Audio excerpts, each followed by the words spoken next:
एक बार की बात है, एक बहुत गरीब लड़की थी जिसका काम गांव से गायों को चराना था, जहां वे दोपहर की धूप में घास खाती थी। एक दिन जब वह सूर्यास्त के समय अपनी गायों के साथ गांव वापस जा रही थी, तो उसने सड़क के किनारे झाड़ियों से कराहने की आवाज सुनी।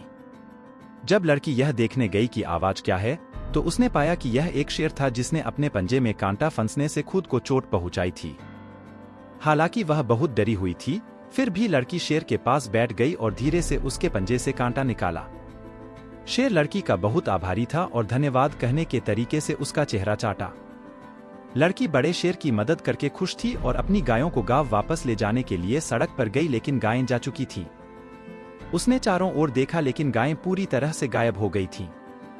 जब लड़की गांव लौटी, तो किसान अपनी गायों को खोने के कारण उससे बहुत नाराज था। उसने उससे कहा कि अब उसे गधों को चराना होगा। एक साल बीत गया और बेचारी लड़की अब भी हर रोज गधों को गांव से खेतों में ले जाती थी, जहां वे घास खाते थे। फिर एक सूर्यास्त के समय जब वह गधों को गांव वापस ले जा रही थी, तो लड़की ने सड़क के किनारे झाड़ियों से कराहने की आवाज सुनी। जब लड़की यह देखने गई कि आवाज क्या है, तो उसने पाया कि यह वही शेर था जिसने अपने पंजे में कांटा चुभ जाने से खुद को चोट पहुंचाई थी। लड़की ने सावधानी से शेर के पंजे से कांटा निकाला और शेर ने फिर से उसका चेहरा चाटकर धन्यवाद कहा।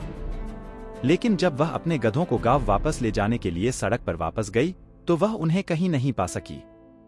गधे भी उसी तरह गायब हो गए थे जैसे गायें एक साल पहले गायब हो गई थीं।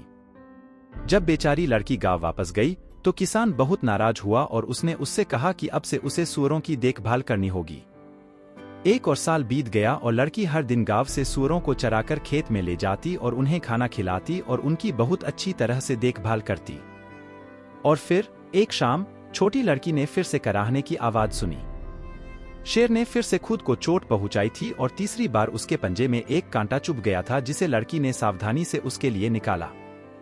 और पहले की तरह जब वह सूअरों को गांव वापस ले जाने के लिए सड़क पर गई, तो उसने पाया कि सूअर उसी तरह चले गए थे जैसे गायें और गधे पहले गए थे। हालांकि इस बार लड़की ने गायब जानवरों के रहस्य को सुलझाने की ठानी। वह एक पेड़ पर चढ़ गई और अपने चारों ओर देखने लगी कि क्या वह देख सकती है कि गायें, गधे और सूअर कहाँ गए हैं। लड़की पूरी रात पेड़ पर रही और जैसे ही सूरज उगने लगा, उसने एक युवक को सड़क पर चलते देखा। वह आदमी एक चट्टान के पास रुक गया और फिर हवा में गायब हो गया। यह बहुत अजीब है, लड़की ने सोचा। उसने पेड़ पर ही रहने का फैसला किया ताकि देख सके कि आगे क्या होगा। लेकिन पूरे दिन कुछ नहीं हुआ।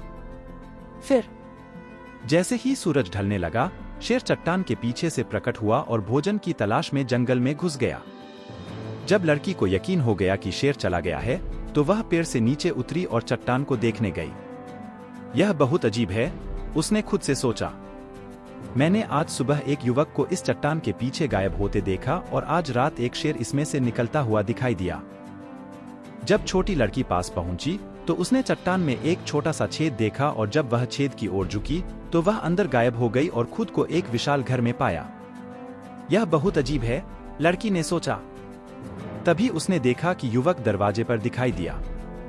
ओह, तुम वही लड़की हो जिसने मेरे पंजे से कांटे निकाले थे, युवक ने कहा। लड़की बहुत उलझन में थी। लेकिन मैंने शेर के पंजे से कांटे निकाले थे, उसने जवाब दिया। और तुम एक आदमी हो, शेर नहीं। ओह, दिन में मैं एक आदमी हूं, लेकिन जब सूरज ढलता है तो मैं शेर बन जाता हूं, युवक ने कहा। मुझे इस घर में रहने वाले दानव ने श्राप दिया है और उसने ही तुम्हारे जानवरों को चुराया है। लेकिन वह ऐसा क्यों करेगा, लड़की ने पूछा। क्योंकि वह बहुत नाराज था कि तुमने मेरी मदद की, युवक ने कहा। फिर उसने डरकर चारों ओर देखा। यह दानव का घर है और वह जल्द ही घर आ जाएगा, उसने कहा। तुम्हें यहां से चले जाना चाहिए क्योंकि यह सुरक्षित नहीं है। लेकिन छोटी लड़की बहादुर और मजबूत थी और उसने फैसला किया कि वह उस गरीब युवक की मदद करना चाहती है। वह तब तक प्रतीक्षा करती रही जब तक कि दानव घर नहीं आ गया, और जैसे ही वह घर में दाखिल हुआ, छोटी लड़की ने अपनी सबसे बहादुर आवाज में कहा, मैं मांग करती हूं कि आप इस आदमी को अपने दुष्ट अभिशाप से मुक्त करें। दानव छोटी लड़की की बहादुरी से प्रभावित हुआ, इसलिए उसने गहरी गूंजती आवाज में कहा, मैं उस युवक को अभिशाप से मुक्त कर दूंगा अगर आप मुझे राजकुमारी के बालों से एक कोट बनाकर दें। लड़की ने कहा कि वह दानव के लिए ऐसा करेगी और राजकुमारी को खोजने के लिए निकल पड़ी। अगले दिन लड़की शाही महल में पहुंची और राजकुमारी से बात करने के लिए कहा।